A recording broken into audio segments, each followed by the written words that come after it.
महाराष्ट्र नवनिर्माण सेनेचे कोकणातील बलाढ्य नेते आणि माजी नगराध्यक्ष वैभव खेडेकर यांनी बैलगाडीतून रंगांची उधळण करीत अक्षरशः खेडमध्ये रंगपंचमीचा धुरळा उडवला। बैलगाडीत रंगांच्या पाण्याने भरलेला पिंप घेऊन त्यातून रंगाची पिचकारी मारली। यावेळी तरुणांनी मोठा जल्लोष केला। अनेक जण रंगात ओले चिंब झाले। आधुनिकतेला फाटा देत पारंपरिक पद्धतीने खेडमध्ये अशी साजरी झाली रंगपंचमी।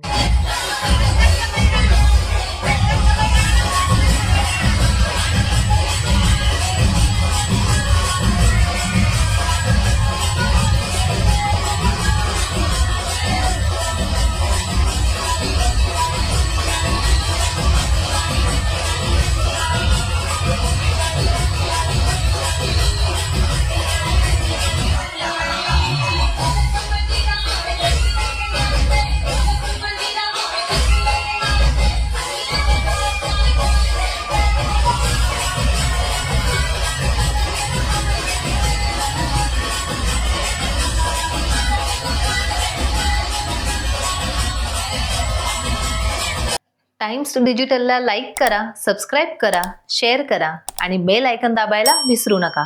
पाहत रहा टाइम्स डिजिटल।